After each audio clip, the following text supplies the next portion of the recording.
Hey guys, tonight, we're going somewhere few history books even bother to map in detail. You find yourself standing at the southern rim of the Sahara Desert toes, curling into warm dust as the wind brushes your face like parchment. The horizon hums with heat. Ahead, an endless sea of sand stretches out before you, but only if you don't know what lies just beyond it. The Sahel, a forgotten belt of golden possibilities and soft-spoken diplomacy. The air smells like dry grass and faint incense. Somewhere far off, you hear the low clink of metal on stone, the kind of sound that suggests a caravan unpacking. You hear it before you see it. A camel grunts. Someone coughs. This is no lifeless desert. It's a living, shifting web of ancient highways, woven by memory. You trudge along slowly, your footsteps sinking just a little into the sand. This was once one of the world's wealthiest corridors, and let's be honest, you probably wouldn't survive here a week without the help of a local guide and a sense of humor. So, before you get comfortable, take a moment to like the video and subscribe, but only if you genuinely enjoy what I do here. And hey, drop your location and local time in the comments. I love seeing where and when people are listening. Now dim the lights, maybe turn on a fan for that soft background hum, and let's ease into tonight's journey together. You follow a trail that isn't marked on any modern map, a path that pulses beneath your feet like a heartbeat. This is the Sahel, the semi-arid zone, stretching across Africa from Senegal to Sudan. No fences, no border signs, just wind and centuries of footsteps. The sky above you is wide, a sleepy watercolor of orange and blue. Beneath your feet, the dust of long-gone empires settles without complaint. This land gave rise to kingdoms not built on swords, but on salt and shimmering gold dust.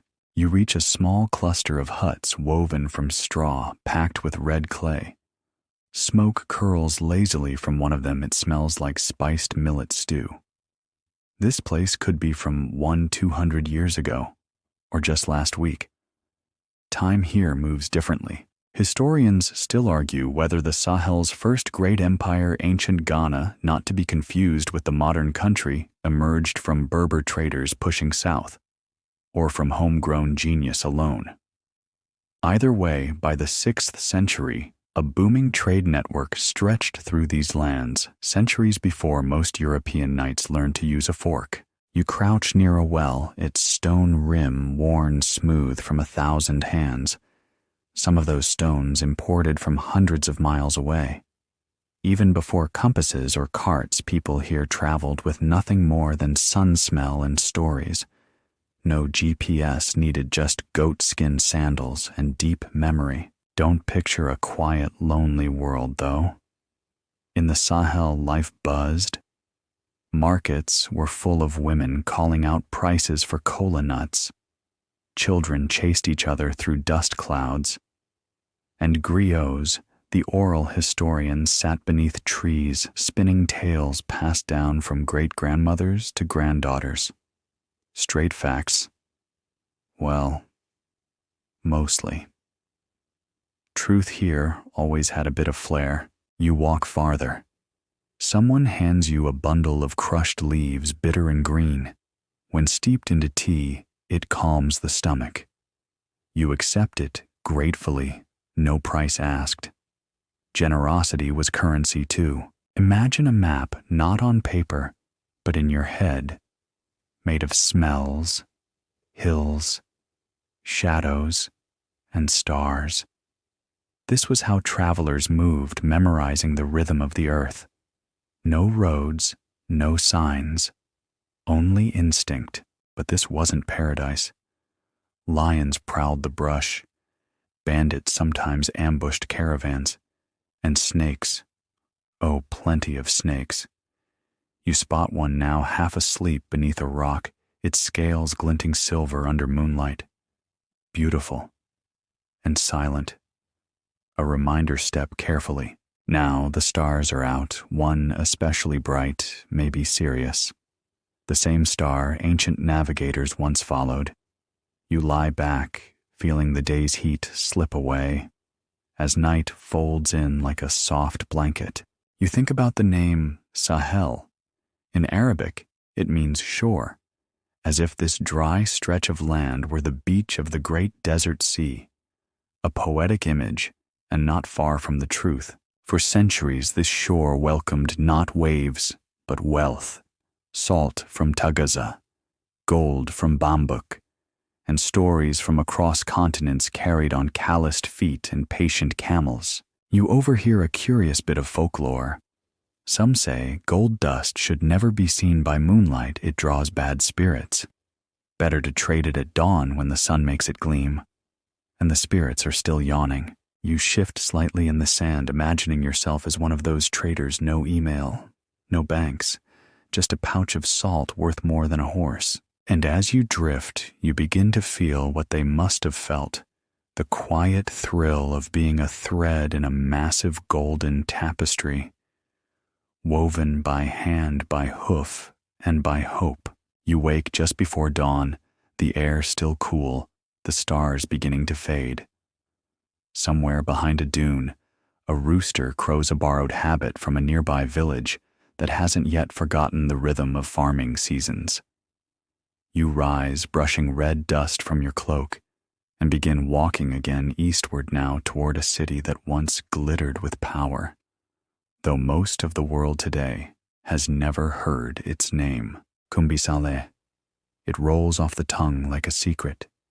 Centuries ago, this place was the heartbeat of the Ghana Empire, the first great Sahelian kingdom. And yes, you're still hundreds of miles north of modern-day Ghana. Confusing a little. Blame the Portuguese. They had a habit of naming places wrong, and then writing it down with confidence. You approach the ruins, though, in your mind's eye the walls still stand. Stone houses in tight clusters. 2 distinct towns, one for the king and one for the Muslim merchants, separated by a thin strip of neutral space. Even back then, zoning laws had their charm. The smell of roasting dates drifts through the morning breeze.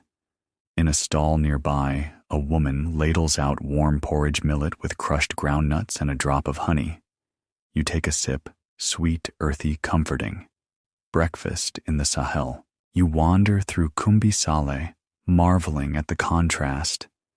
Camels rest in the shadows, groaning like tired old men. Merchants haggle over bundles of cloth and slabs of salt. Children chase one another, weaving through legs and baskets. And gold. Gold is everywhere. Gold dust is measured by the pinch carried in sealed leather pouches or tiny jars tied to belts. It's exchanged for salt cloth or horses. It glitters in bowls, not vaults. It's so common here. That one traveler, the famed al-Bakri, noted people didn't even weigh it.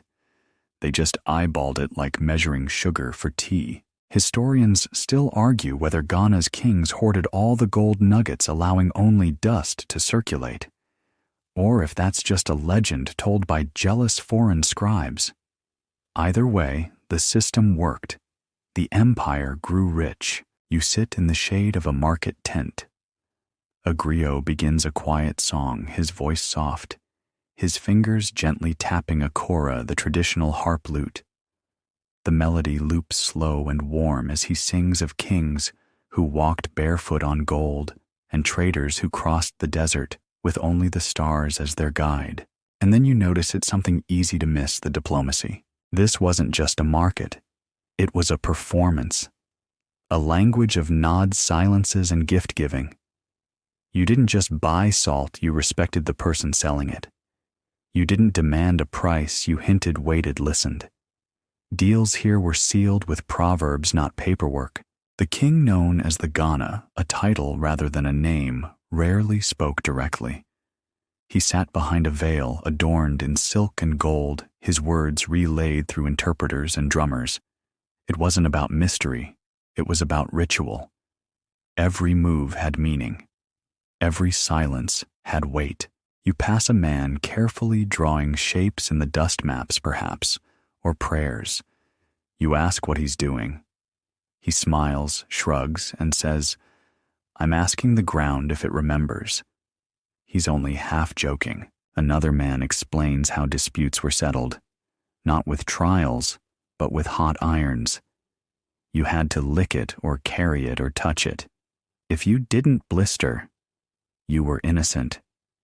Justice by fire. Fair. Let's just say, historians still debate that one. Still, this was a land where trade often mattered more than conquest. You could rule with wealth and keep the peace with a well-timed marriage or camel gift. The gold didn't come from Kumbisale itself. It flowed in from the bambuk mines further south. Miners panned rivers with bare hands, sifting for flakes that would fund an empire. Sometimes they wore charms around their necks, small bones, bits of red cloth to protect them from river spirits. Superstition, maybe. But when your whole livelihood depends on shiny dust from the riverbed, a little magic couldn't hurt. As midday approaches, the city grows loud. The sun presses down like a heavy hand. You duck into a mud-walled shop where ivory carvings glint on the shelves. A merchant beckons you closer. He shows you something wrapped in cloth, a shard of polished quartz shaped like a dagger. Desert glass, he whispers, a gift from the gods, he claims, or possibly just lightning-struck sand. Either way, it catches the light beautifully. You step back outside, squinting into the bright white sky. There's a stillness despite the movement, a rhythm you can feel, not hear. The hum of a city made of earth, wind, and gold. And as you walk, brushing past woven baskets, clay jars, and laughing children, you realize something simple. This wasn't a forgotten place. It was a forgotten priority. The Sahel wasn't silent. It was just ignored. You keep moving barefoot and unhurried, following the curve of the land as it dips gently toward a grove of twisted acacia trees. Their leaves flicker in the wind, like green fire-soft shadows dancing over the sandy path. Ahead, the sound of drums rolls across the open air, not loud, not rushed, but purposeful. There's a rhythm to it, deep and steady like a heartbeat wrapped in wood. As you approach, you see them, a circle of men seated beneath the trees. Some wear simple wraps, others rich tunics embroidered with patterns that shimmer in the sun. In the center sits a man with a tall staff and eyes that smile before his lips do. He is the king, not a ruler with armies, but a merchant king, a negotiator, a conductor of gold, salt, and silence. A Berber trader leans forward, his camel resting behind him, chewing a mouthful of thorny twigs. They're speaking in gestures more than words, a nod, a pause, a hand laid gently on the chest. The deal's already halfway done, and not a coin has changed hands. Nearby, a drummer taps slowly. 3 beats, pause 2 more. You wonder if it's music or a message. Turns out it's both.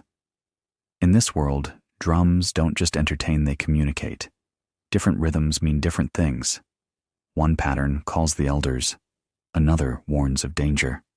A third, it simply means lunch is ready. You take a seat beside an older woman who's grinding something in a stone bowl. She glances sideways, offers a smile, and hands you a pinch of dried baobab fruit. Tangy, sour sweet, it wakes up your tongue.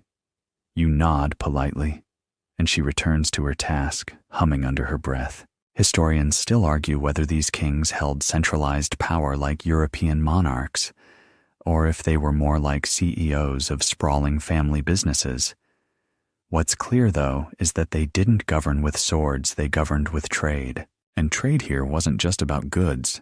It was about trust, about ritual, about rhythm. You notice now that nothing in this circle is rushed.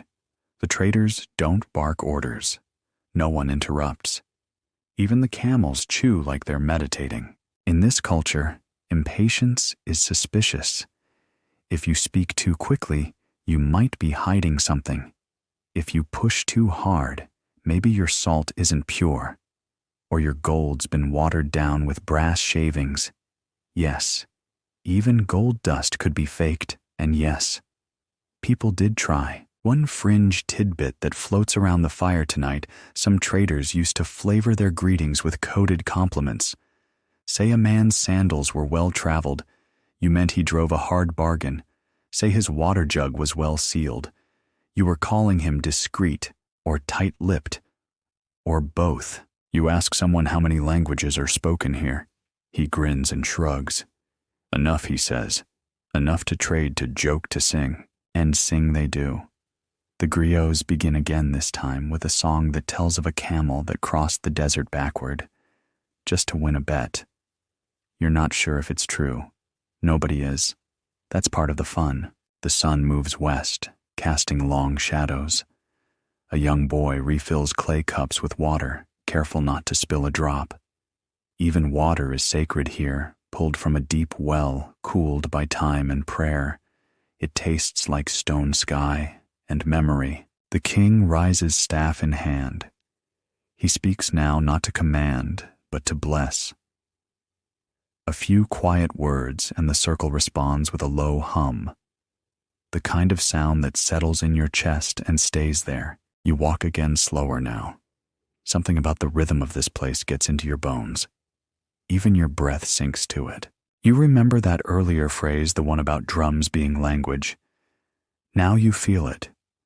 This entire world is a conversation. Every gesture, every silence, every cup of water says something. At the edge of the grove you pause. A child is drawing shapes in the dust with a stick, a spiral, a square, a crescent moon. He looks up, grins, then erases it with his foot. You ask why. He shrugs. It was finished, he says. Simple, peaceful, profound. And just like that, the day closes with laughter, a gentle breeze, and the soft drumming of history still echoing between the trees. You leave the drumming behind, stepping into the open savanna where the land flattens out and the horizon stretches like a parchment unrolled. Ahead, thin silhouettes move in slow rhythm heads, swaying feet silent. A caravan, long snaking lines of camels, their knees lifting like clockwork. Each beast carries towering loads, salt slabs, jars of oil, bolts of indigo cloth, and sometimes gold hidden deep inside bundles of straw. You join them naturally. No one asks where you're going, and no one needs to. The sun climbs steadily overhead, painting the sand in sharp, blinding strokes. You shield your eyes with a corner of your rap heart beating to the tempo of padded hoofbeats. The camels grunt now and then, as if complaining in dusty whispers. One of the traders beside you, an older man with a woven hat and a voice like gravel, chuckles.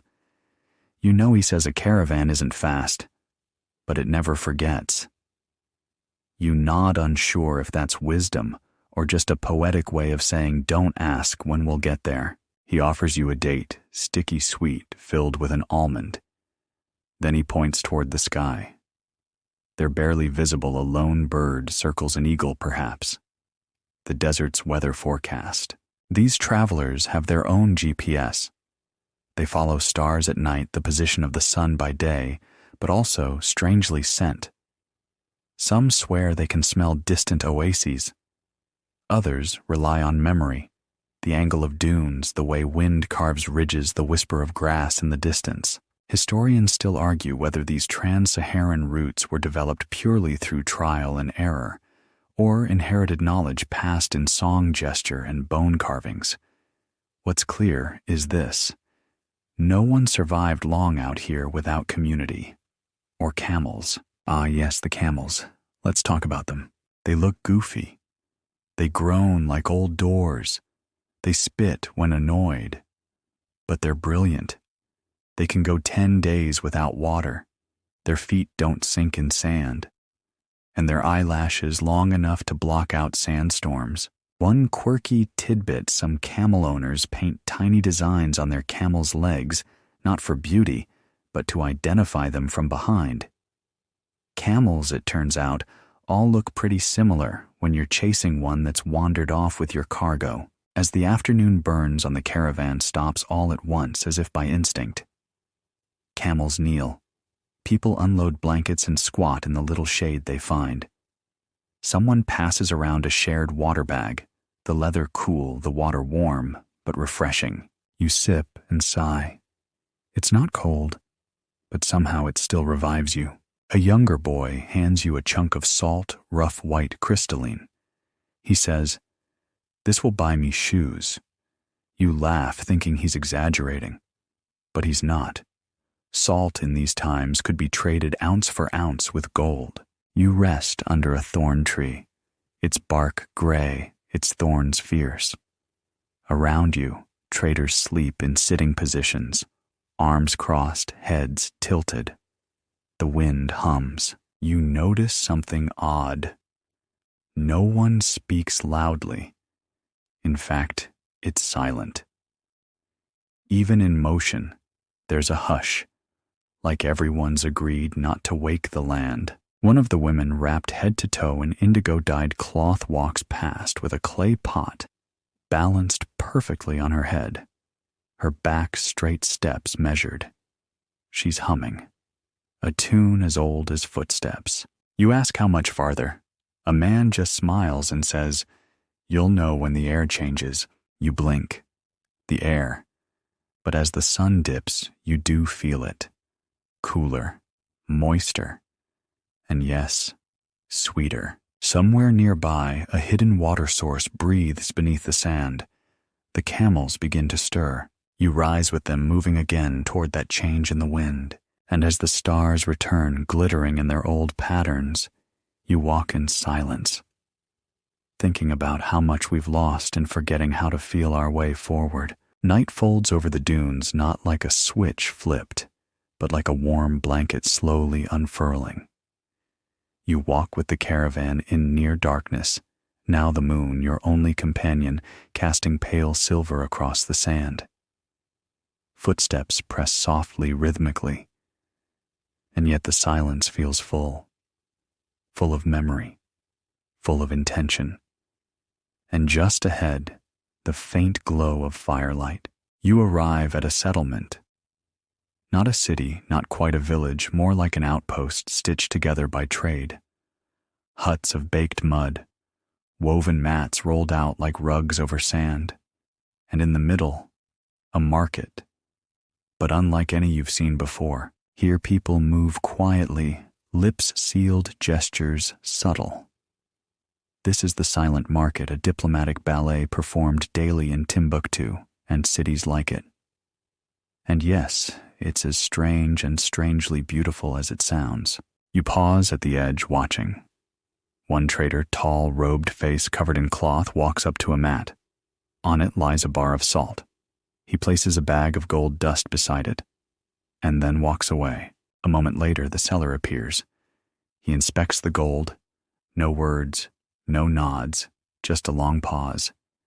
Then, he either takes it and leaves the salt behind, or shakes his head, and the deal is declined. Simple, clean, peaceful. Historians still argue how widespread this custom truly was. Some call it myth, others call it misinterpreted observation. But oral tradition holds strong here, and locals insist it was real. You walk deeper into the market, your feet making little sound on the packed earth. The air smells like roasted ground nuts and dust. Faint music plays a kora, or maybe a flute drifting from somewhere you can't quite place. You kneel at a mat where glass beads are laid out like tiny stars. You leave a small pouch of dates beside them. The seller glances once, then gently nods. Trade without tension, value without voice. Not because no one could speak, but because silence was a form of respect. You notice now even the children are quiet, watching, learning, absorbing this language of movement and stillness. A fringe fact comes to mind, whispered by a griot once under a baobab tree. In some towns, even blinking too often during a deal could be misread. Eyes steady, breath slow, posture calm. Every moment a conversation without a word. You wander toward the salt quarter. Salt in massive slabs carved from ancient deposits. Some pieces are smooth and square, others chipped from travel. They stand stacked like books in a library. Heavy, precious, and in high demand. You run your hand along one slab.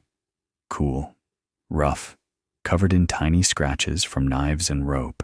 It's strange to think this salt once held the same power as gold. But here in the Sahel, it wasn't just seasoning. It preserved meat. It treated wounds. It kept life from spoiling. By now, night deepens thick and velvety. Torches flicker, casting long shadows. The market begins to wind down, but not with haste. Nothing here moves quickly. Even the closing of stalls is done with a kind of care, as if every knot tied, every mat rolled were part of the same ancient choreography. A man approaches you. His robe smells faintly of frankincense. He hands you a folded cloth inside a piece of sugarcane, sweet and sticky. A gift, no words. You nod. He nods, and that's the end of it. You sit down, finally, on a woven mat near the edge of the market. Stars above you. Drums somewhere far off, slow, distant, barely audible. You lean back, chewing on the sugarcane, thinking, what if more of the world ran on this rhythm? What if silence didn't mean distance, but trust? And in that thought, carried on soft, wind-spiced air, and the scent of burning wood, you close your eyes. The next morning begins, not with an alarm, not with shouting, but with a low hum. A call to prayer carried on the wind, soft, echoing ancient. You rise slowly, stretching your limbs as the pink horizon begins to warm. Today, you're walking into wealth, not in coins, not in palaces, but in the footsteps of kings who made history sparkle literally. The Mali Empire, born from the ashes of Ghana's fading light and destined to outshine it in gold stories and legend. And at the center of it all, a man named Musa. Maybe you've heard of him. You walk toward Niani, the empire's capital, or what's left of it. Time has been unkind to its bones, but kind to its story. Because Mansa Musa, well, he became the kind of figure people whisper about centuries later. Historians still argue just how wealthy he really was. Some say he was the richest man to ever live, richer than Bezos Gates, or even the guys who invented powdered drink mixes. Others say that's a myth puffed up by tales told too many times. But here's what we do know. In 1324, Mansa Musa set off on a pilgrimage to Mecca. Not alone, oh no, with an entourage of tens of thousands, camels, slaves, soldiers, scholars, and gold. So much gold that Cairo's economy allegedly crashed for a decade after he passed through. You walk along his imagined path, now feeling the weight of gold dust in every step, though your own pockets remain pleasantly light. Somewhere ahead, the sound of chanting floats through the air, scholars in conversation maybe, or travelers trading riddles. One man nearby explains something between bites of dried mango. Musa didn't just carry gold, he says. He carried stories. He made people look west. For the first time in a long time. Indeed, before Musa maps rarely even included West Africa. After his trip, cartographers suddenly scribbled Mali with stars and crowns. Even in Catalonia, far away across the sea, a map shows Mansa Musa seated on a throne holding a golden orb, smiling calmly at Europe. Back in Mali, though, gold wasn't just for decoration. It was currency, gift, diplomacy. You reach a clearing where traders still gather, reenacting ancient deals beneath mango trees. A young boy shows you a nugget no bigger than a bean wrapped in cloth. He says proudly, "This was my grandfather's, passed down, never spent." You sit beside him, and he opens a leather-bound book inside. Pressed between pages are flakes of gold. Not for buying, for remembering, and that's something people often forget. Gold here wasn't always about riches.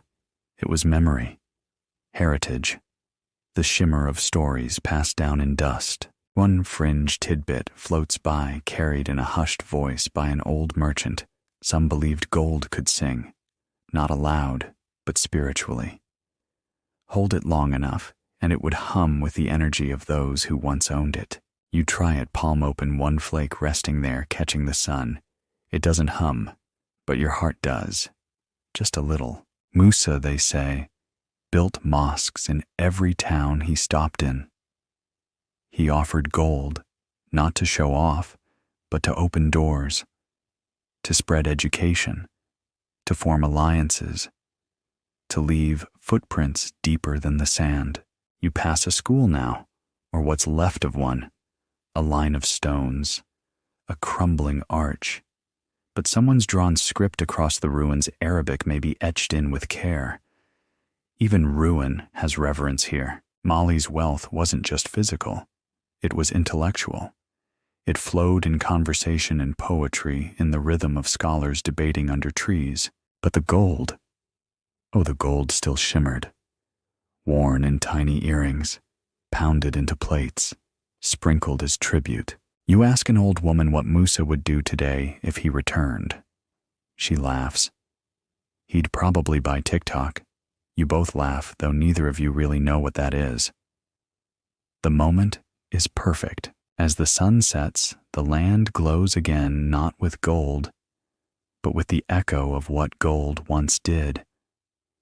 It built bridges, not walls. It taught generosity over greed. It made people believe that greatness could rise from anywhere, even from the edges of the map. You lay back beneath a baobab, eyes half closed, imagining a man, Mansa Musa, riding a camel, smiling into the wind, dropping gold behind him like breadcrumbs for history to follow. The next morning is gentle. A breeze carries the scent of sun-warmed parchment and crushed leaves. You stretch, rub your eyes, and find yourself walking into the heart of something unexpected, a university.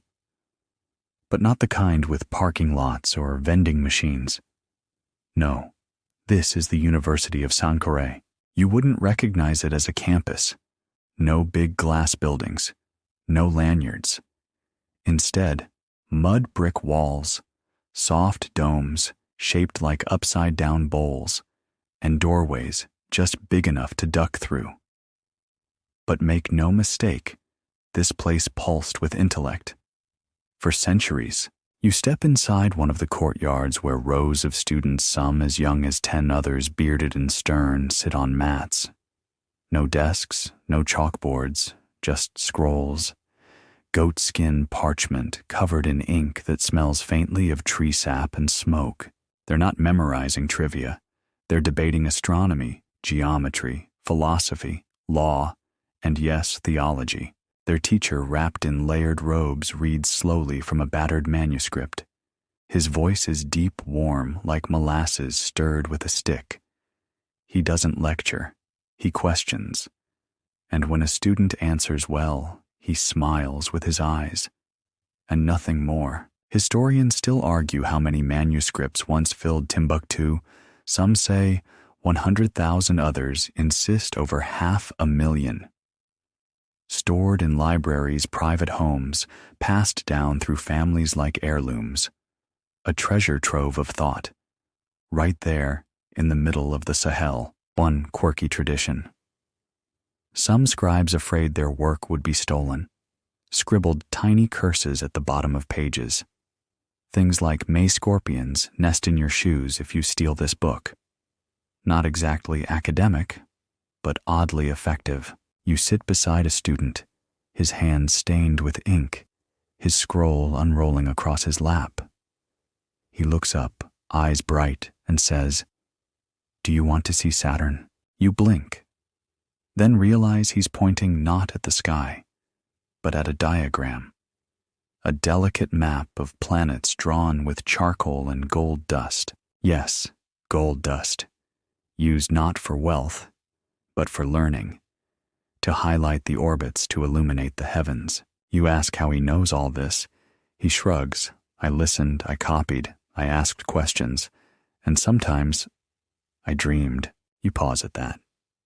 Dreaming is a valid academic method. Well, maybe. The buildings here seem to breathe. Their thick, earthen walls keep the heat out the cool in. Pigeons roost in tiny holes high above. Shadows fall at perfect angles. Even the architecture seems to know its role. Quiet, supportive calm. You step into another room, smaller, darker. Stacks of manuscripts line the shelves tied with string. Some are wrapped in cloth. Others are loose, their edges curled with age. You run a finger along one. The text is in Arabic, but the margins filled with tiny notes in Songhai, Mande, Berber. Languages layered like sediment, and then music. A student in the corner hums softly, copying a verse by candlelight. He's adding flourishes, making the letters dance. The art of writing here wasn't mechanical. It was musical. Script was scored like a song, every curve intentional, every line patient. You hear someone reciting out loud a legal argument from 13th century Mali about camel ownership. It's absurdly specific, and also weirdly charming. One fringe tidbit. Some professors here gave exams orally, while walking. You had to answer calmly while following them around the courtyard, matching their pace-breath tone. Miss a beat, try again next season. And the graduation ceremony? There wasn't one. No gowns, no photos. Just a nod from your teacher and maybe a new scroll to copy. As the day warms, the scholars move into the shadows, continuing their quiet debates. You leave them to it, stepping out into the alleyways of Timbuktu, your head buzzing. You didn't memorize a single fact, but you feel wiser, calmer, like knowledge seeped into your skin just from being nearby. You glance over your shoulder one last time. The walls of Sankore glow under the midday sun, steady, humble, and ancient. No spotlights, no brochures. But a beacon, nonetheless, lit not with electricity, but with questions. You leave the sandstone alleys of Sankore behind, but the dust on your robe still carries the scent of ink and curiosity. As you wander south, the city thins out, rooftops give way to wide open sky, and soon the land begins to breathe again. Sparse trees dot the horizon, their branches twisted like question marks. And there ahead, a gathering under a giant baobab. You draw closer. Women wrapped in fabrics of every color the sun has ever seen are seated in a wide circle. Some carry baskets of dried hibiscus flowers, others weave mats. A few simply talk. Their voices rise and fall like a tide, calm, rhythmic, deliberate. This is not a royal court, no crown in sight. And yet here under this tree power hums. You sit quietly at the edge, listening. One woman tells a story, her hands moving slowly through the air as if painting with wind. Another responds with a proverb. A third laughs, then counters with a sharper one. The others nod. This is not gossip. It's negotiation. It's counsel. It's governance. Historians still debate how much formal power women held in the Sahelian kingdoms. The written records, mostly by outsiders, often downplay their roles. But the oral histories, the griot songs, the living traditions, they tell a different story. You sip baobab tea from a gourd, cool, tangy, with a touch of sweetness. Across from you, a woman unrolls cloth dyed with mud and indigo. She runs a hand across it, smooth, practiced, then begins cutting. Not with scissors, with a knife that looks older than the city you just left. Beside her, two girls count cowries, placing them carefully into piles. This is a lesson. This is school.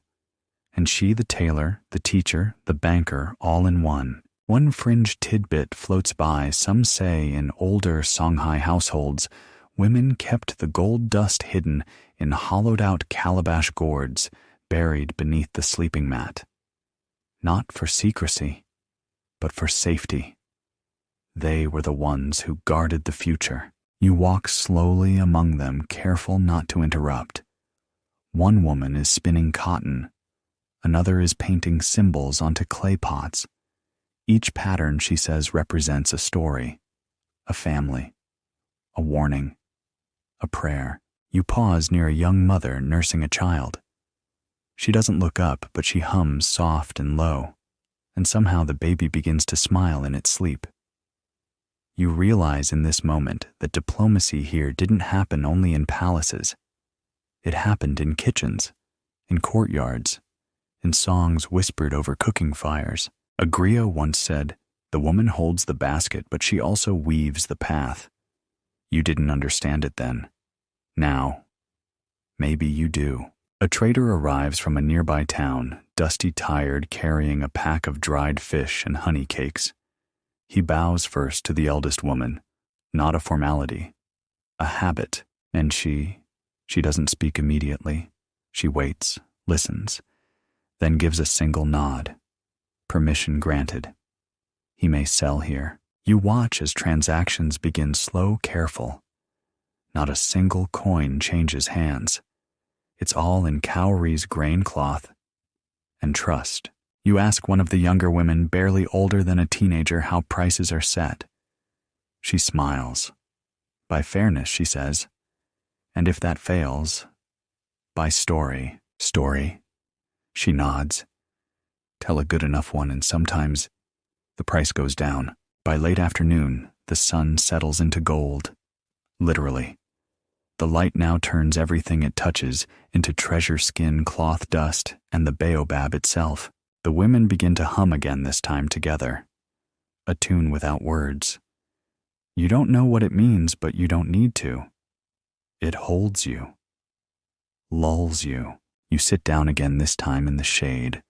A girl leans against you. Her hands are stained with dye, her fingernails caked in clay. She yawns, and in that moment it strikes you this wasn't just the work of women. This was the kingdom, the trade, the diplomacy, the memory. It rested here in baskets, in songs, in the quiet authority of those who never needed a throne to rule. The next stretch of your journey follows the rhythm of water. You leave the dry market hum behind and walk toward a whispering current, not rushing, not roaring, but winding soft, steady. The Niger River.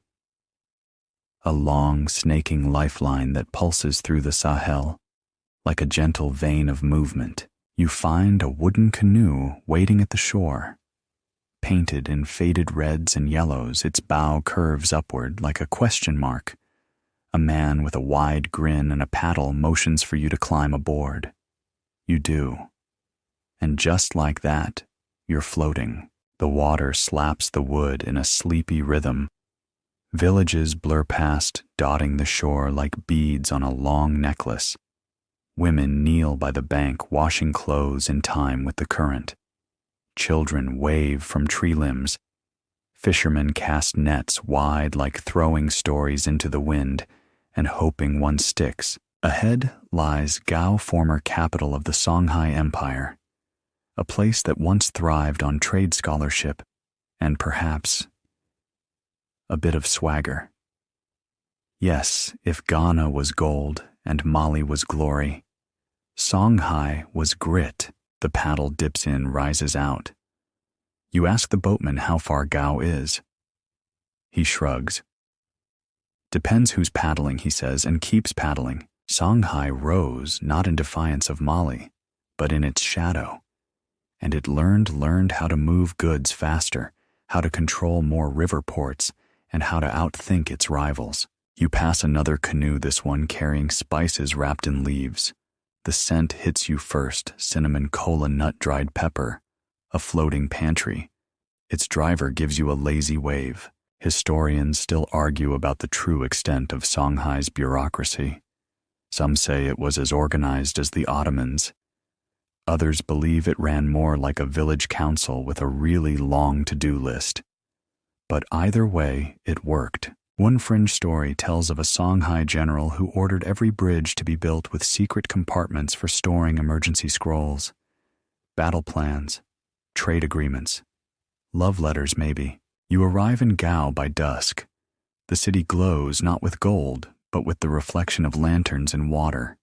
Stone buildings hug the shoreline. Boats line up like commas in a quiet sentence. And the air full of voices. You step off the canoe and wander straight into a dockside market. Here, the river is the road. Boats serve as stalls. You buy tamarind sweets from a man sitting on a canoe bench. He gives you an extra one. For listening, he says, and Gao listens always. To the river, to its own memories. In the central square, griots gather again. Not under trees this time, but around a fire pit, its embers glowing like coals from a long story that refuses to burn out. They sing of Askia Muhammad, the emperor who made pilgrimage like Musa, but returned with something different, a system, judges, inspectors, a national tax code. Yes, even in the 15th century, Songhai had paperwork. You sit beside a merchant who remembers the old routes. He traces them with his finger on the ground from Gao to Jenne, then Timbuktu, then east to Kano. Each stop marked with a pressed thumb. Each name followed by a pause. Respect. Memory. A young boy nearby listens wide-eyed. He asks, "Did we really own all that?" The old man smiles. "We didn't own it. We shared it." The boy seems confused. The man just pats his head and goes back to tracing lines in the dirt. You walk again, this time along the shore. The moon lights the river like spilled silver. The water carries voices' laughter, the gentle clunk of wood on wood. You stop beside a girl hauling a basket of fish. She grins. "You're not from here," she says. You nod. "No one is really," she adds, and you believe her, for the river takes everyone. Traders, kings, storytellers, dreamers, all float downstream eventually, and the Songhai they understood. Empires don't last, but rivers do. You wake to the soft flick of coals being stirred. A fire crackles nearby, not for warmth, but for ritual.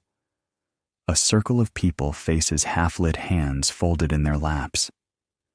And in the center, a bundle of feathers, bones, and dried herbs, gently smoking. You sit quietly at the edge watching. This isn't a performance. It's a reading. A diviner old thin, his eyes cloudy but sharp, reaches into a gourd. He scatters small carved stones onto a mat. Each lands with a quiet tick. Then silence. The diviner tilts his head, listening not with ears, but with something deeper. He speaks a long journey, a cloud before gold, a voice that returns in sleep. You don't understand, not entirely, but no one else questions it. Here in the Sahel reading, the future is less about accuracy and more about rhythm. You've stumbled into a community of seers, sages, herbalists, and watchers of the sky. They don't wear robes or cast fireballs. They wear sandals, carry satchels of roots, and hum when they think. Nearby, a woman grinds baobab bark into powder. She mixes it with water and clay, then draws spirals on a boy's chest. He's been coughing. This is healing the ancient kind, equal parts science and spirit. You ask someone if this is magic. They laugh. No, it's just remembering. Historians still debate whether Sahelian societies leaned more on religion or reason, but in truth, they rarely separated the two. To them, divining weather from bird flight wasn't superstition. It was observation passed down, repeated, proven. A fringe tale emerges from the circle. Long ago, a priest read the bones wrong, predicted rain. Instead, fire came. He vanished the next day. Turned into a baobab tree, some say. You move from the fire to a stone outcrop where two men are pointing at the stars. Not for romance, but for roots. You see that bend, one asks. That's where we turn toward the salt. The other nods. And that cluster means goats will give birth early. Astronomy and agriculture woven together lit by starlight. Another man unrolls a leather map stitched with silver thread, not lines and borders, but shapes, mountains, winds, markets. It's not a map to read. It's a map to feel. You ask how old it is. He shrugs. Older than my grandfather's lies. You keep walking slowly. A child follows, whispering a song that sounds like raindrops. You turn and ask what it means. He says, it tells the wind where to go. Later, you rest near a shrine, not grand, not gilded, just a stack of stones under a tree. Offerings sit there, millet cakes dried, dates a worn necklace. You ask someone if it's to a god. No, they say. To memory. You learn something here. In the Sahel, belief doesn't demand certainty. It welcomes mystery. It leaves room for awe. Another drumbeat begins low, echoing across the hills. Not urgent, not loud, just present. A boy next to you closes his eyes and says, "Storm's coming." You hear how the air changes. You close your eyes too. You hear nothing. Then everything. The silence between sounds. The way the fire flutters. The soft shift of sand under feet you didn't hear. They don't use barometers here. They don't need to. Wisdom comes in rhythms, in waiting, in whispering to the land and hearing it whisper back. You lie back under the stars, belly full of roasted yam ears, full of riddles. And you think, maybe the future isn't something you predict. Maybe it's something you listen for. You rise before the sun stretching as the sky begins to pale from charcoal to lavender. Ahead, the ground rises in waves, not natural hills, but buildings. Structures shaped like sandcastles. If sandcastles could stand for 600 years. The great mosque of Djenné. You approach it slowly, not out of fear, but reverence. Its surface is smooth and earthen, the color of cinnamon and ash. Palm beams jut from the walls like wooden ribs. They aren't just for decoration. They help workers climb up when it's time to replaster the walls after the rainy season. This mosque, this mountain of mud, isn't just a building. It's a living thing, breathing, aging, renewing every year. And it holds more stories than most libraries. You trail your fingers along the base. Cool to the touch, firm beneath your hand. Each part of it made with patience, sun-dried bricks, butter-like clay, rice husks for strength. Architecture, yes, but also community. Historians still marvel that these structures survive. There are no steel beams, no cement, just technique passed down by generations who knew that permanence didn't mean freezing something in time, but teaching people how to care for it. One fringe fact. Every year in Djenné, the entire town gathers to repair the mosque. Everyone. From children with buckets to elders with shovels. It's called the crépissage, the replastering, and it's as much celebration as duty. You close your eyes and imagine the hum of that day, the laughter, the splatter of clay hitting walls, the music that follows the work, and afterward, food, spiced rice, grilled meat wrapped in leaves, a feast built from earth. You step inside. No pews, no paintings, just rows of smooth columns casting long shadows. It's cooler in here, softer. The imam's voice echoes gently off the walls, not loud, more like a sigh that's been shaped into a prayer. You sit cross-legged near the back as others do. No one speaks. And yet everything feels understood. The light inside filters through tiny holes, thin shafts of gold that cut the dim like gentle knives. You lean your head back, eyes half closed. This place doesn't demand your attention. It invites it. Outside, other buildings rise like clay spires, mosques, homes, granaries, each shaped with hands and heart. Even the streets feel sculpted, soft underfoot, winding like water, leading nowhere fast, and everywhere slowly. A boy runs past you, laughing, his arms stretched like wings.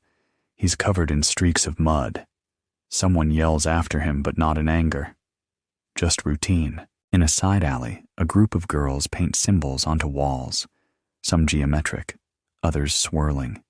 Each has a meaning: protection, blessing, memory. You ask one girl what hers means. She replies, "It's the shape of the wind that knocked over our neighbor's roof last season." She grins. So now the wind won't try again. You can't argue with that. Further along, a woman teaches two boys how to make adobe bricks. They watch her hands imitate her movements, fail, and try again. Each brick is named. Yes, named. Some after days of the week, others after events. One is called the one that didn't crack. You sit and watch, and for a moment it feels like time has curled in on itself. You could be in the 14th century, or last Thursday. Here, architecture doesn't separate time. It stitches it together. The wind picks up slightly. Dust swirls, and the mosque seems to breathe. A soft exhale of heat, history, and hope. You close your eyes again. Not to sleep, not yet, but to hold the feeling. The weight of mud, the lightness of silence, the way something so soft could stand so strong. For so long, you continue walking, feet brushing over earth smoothed by centuries, until the buildings thin again and the land stretches flat. A plain of gold dust, wind-worn shrubs, and the occasional acacia tree, reaching sideways like it's tired of holding up the sky. Then a glint, something small, shiny. You kneel, and there it is, porcelain, blue and white, cracked at the edge, but unmistakably foreign and deeply out of place. You look up. There's no sea, no ships, no silk-robed diplomats, just red dust and goats in the distance. So, how did a shard of Chinese porcelain end up in the middle of West Africa? The answer, as with everything out here, is winding, not obvious, and full of quiet wonder. You arrive at a small trading outpost, barely more than a collection of shaded stalls and low stone walls. But what it lacks in grandeur, it makes up for in secrets. The traders here are different. Their accents, their fabrics, even the smell of their spices. You catch notes of cardamom, coriander, and something you can't name, sharp, smoky, familiar, yet foreign. This was one of the many knots in the web of global trade, a place where the Sahel's veins connected not just north to the Mediterranean, but east all the way to India, China, and the Arabian Peninsula. Historians still argue how much of this global reach was direct and how much was passed hand to hand, a relay of goods through dozens of middlemen, each adding a little story to the object's journey. But either way, the evidence remains. Porcelain in the dunes, Persian glass in desert homes, Indian cotton sewn into robes, spices with no local names. You duck into a tent where merchants lay out their wares like a gallery. Bronze mirrors, embroidered slippers, and yes, more porcelain. Some whole, some in pieces, all gleaming faintly in the low light. One man tells you that his grandfather's grandfather once traded salt for a bowl that sang. You raise an eyebrow. He grins. It made a sound when you touched it with water, he explains. It sang only once. That was enough. A woman nearby unwraps a bundle. Inside, Chinese silks, faded but soft. She doesn't know the name of the town they came from. She just calls it the place past the ocean. One fringe rumor you hear whispered between two older traders near a fire is that a single camel once crossed the entire continent carrying nothing but glass beads, a map, and a lock of red hair wrapped in gold thread. A gift for a ruler who may or may not have existed. Real, probably not.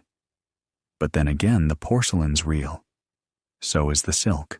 And sometimes stories ride along with facts like shadows not false, just quieter. As you sip tea under a woven roof, you realize something simple.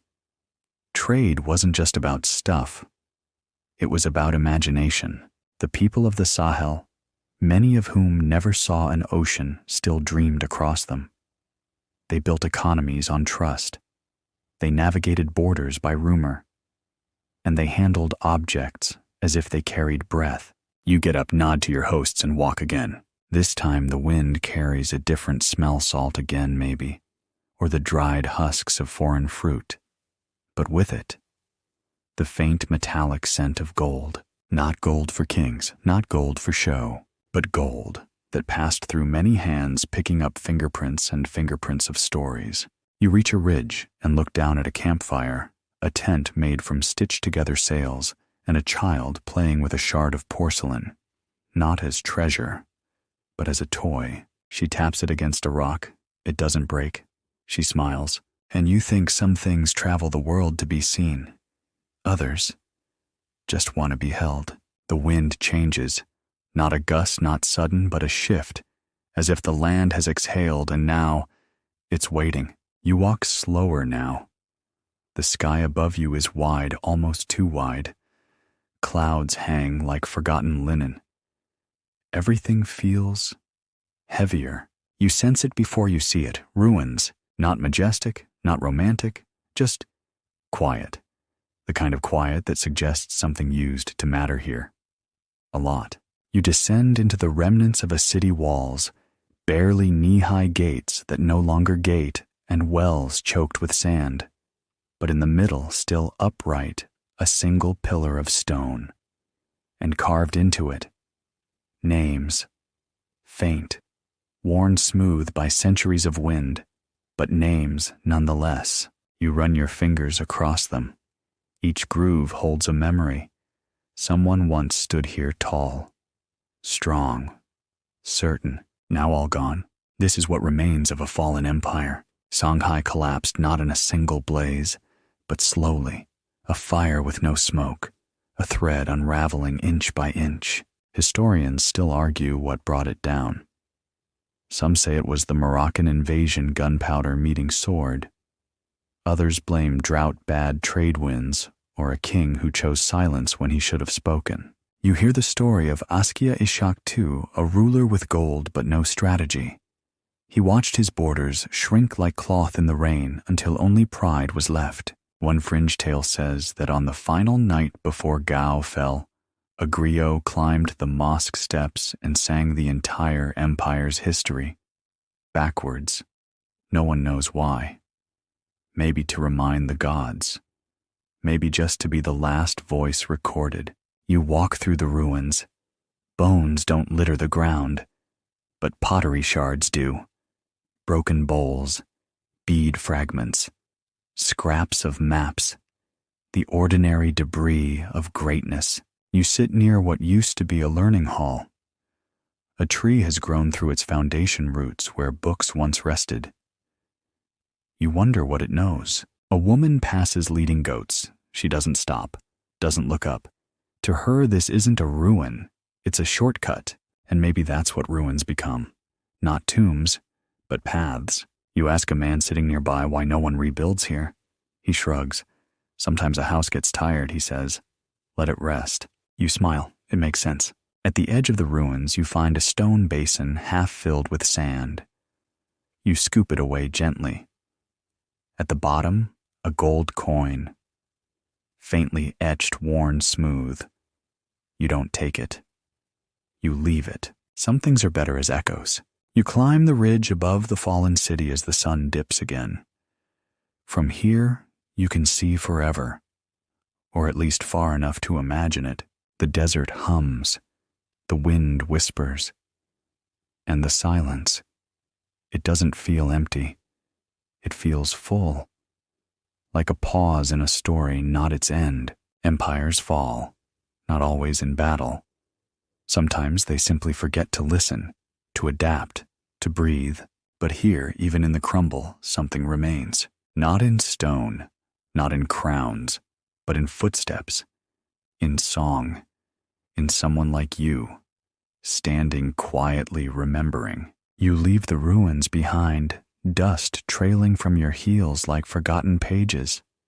But something follows you, not a sound, not a shadow, just the weight of remembering.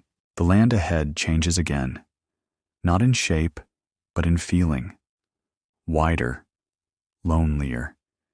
You walk for hours without a voice, a footprint, a fire. Then the clang of metal, faint, out of place. You crest a low hill, and there it is. A railway track half sunk in the sand. Rust bites at the bolts. Weeds curl around the ties. A skeleton of progress. Next to it, a broken sign, letters half gone. French, the colonial fingerprint. You sit beside it wondering, not how it got here, you know that, but why it still stands. This is the legacy no one asked for and no one fully owns. The French, the British, they came late, but loud, drawn by gold, land, and illusion. They redrew maps, imposed systems, renamed rivers that had names long before paper. Historians still argue whether colonial rule destroyed the Sahel's knowledge systems or merely ignored them. But here in the sand, the evidence rusts quietly. You walk beside the tracks. A piece of rail has snapped clean in two, the break like a wound. A goat stands nearby, chewing grass, utterly indifferent. In an old station house, roofless, doorless children play with marbles made from bottle caps. One boy stops when he sees you. He holds up a marble proudly. "It used to be a coin," he says. You nod. Of course it did. Inside, the walls are covered in charcoal drawings, not graffiti memory, scenes of camels, caravans, even a mosque. Someone remembers. You meet an old man selling cola nuts from a basket. He sits under a tree planted during the Protectorate era. Its roots crack the foundation of an old outpost. He offers you a nut. You chew. It's bitter, earthy, hard to love. Everything they built was like that, he says. Bitter, but lasting. A woman nearby sells soap homemade wrapped in cloth. The wrapping is from a colonial-era newspaper. You read the headline. It's about rice exports. The date is 1947. The ink is faded, but the story still sharp. One fringe tale, she tells you that some towns held mock elections under colonial rule. The winner, always the same man. A puppet with 3 names and no address. You laugh, she doesn't. It's not a joke. And yet life continues. People still gather water from wells dug before the first European ever arrived. Still cook with iron pots passed down from mothers who never learned to read French. Still speak in proverbs that outlast paper borders. You reach a monument, not official, not funded, just a circle of stones arranged carefully. Someone wrote a message on a wooden plank tied to a branch above. We remember not the names, but the silences. You stand there a long time. The wind picks up. In the distance, a train whistle. Old, faint, probably broken, but it still whistles. You smile. Even ghosts have rhythm. The road narrows, not by design, but by erosion. The sand creeps in, the grass grows wild, and your path becomes less about where your feet land and more about where your thoughts go. You walk slower now. The sun leans low, painting everything in honey and bronze. Each shadow stretches longer than it should, like time itself has grown tired. Ahead, a small rise. At the top, you pause. Below you, a village. Quiet, still. Smoke curls gently from a single hut. And there, at the edge of the ridge, a child. She sits cross-legged playing in the sand. Not drawing, not building, just letting it run through her fingers. You join her. No words. She glances at you once, then keeps playing. This is the Sahel now, what's left when the gold is gone, when the kingdoms fall, when the railroads rust. Not ruins, not silence, but something softer. Echoes, the kind that don't shout. They hum, in lullabies sung at dusk, in recipes never written down, in footsteps over old caravan trails no longer mapped but still remembered. Historians still argue what to call this. Post-colonial, neo-feudal reclaimed. You shake your head. Sometimes the land doesn't need a label. It just wants to breathe. One fringe story you hear. Before night falls. There's a grove nearby, 5 trees planted in the shape of a crescent. No one remembers who planted them. But once a year, when the moon hits right, the wind through the leaves sounds like singing. Some say it's the voices of old queens. Others say it's just wind. But everyone listens. You walk into the village. A boy stirs a pot over the fire millet and dried fish. He offers you a bowl. You accept. The flavor is simple, grounding a taste of patience. An elder woman sits nearby, carving a comb from wood. You ask her what it's for. She smiles. For tomorrow, she says. That's when the girl next door gets her braids redone. You nod, suddenly aware that the future lives in small hands, in combs, in millet bowls, in the pauses between questions. The village dog walks up, leans on your leg. No bark, no ask. Just there, the stars return. Same constellations once read by sailors, traders, scribes, dreamers. You lie back on a woven mat beside the fire. Someone sings softly, not for an audience, not for a show. Just because the night asked for it. You exhale. This is not the end of a story. It's the breath after a sentence. The kind that lets the meaning settle, because the Sahel, forgotten by maps, dismissed by textbooks, never really disappeared. It just shifted, and here you are not discovering it. Just listening to what gold dust never said out loud, to what drums meant even when no one danced, to what the wind whispers long after the empires are done. You close your eyes and the sand slips through your fingers, the same way memory does. Soft, persistent, kind. And now, we rest. Let the journey fade gently. The river slows. The caravan stops. The fire burns low and the drums grow distant. You're still there somewhere between gold and dust, between the stories you heard and the ones you simply felt. Let your breathing soften. Longer inhales, slower exhales. Like the rise and fall of distant dunes. There's no rush, nothing left to walk toward. Just the hum of time settling into stillness. Feel the breeze across your skin, warm, dry, familiar. It carries voices, laughter, footsteps, echoes that ask nothing of you now. They're content just to be. The stars above hold steady. No flashing. No urgency. Just presence. And maybe that's the lesson. That greatness isn't always loud. That power can move like a whisper. That the most enduring stories are the ones told by firelight, not headlines. You are here, at the edge of memory, on the shore of the Sahel. Not as a visitor, but as someone who listened. So let the gold dust settle.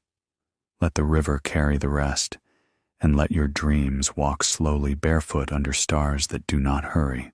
Good night, traveler, and sweet dreams.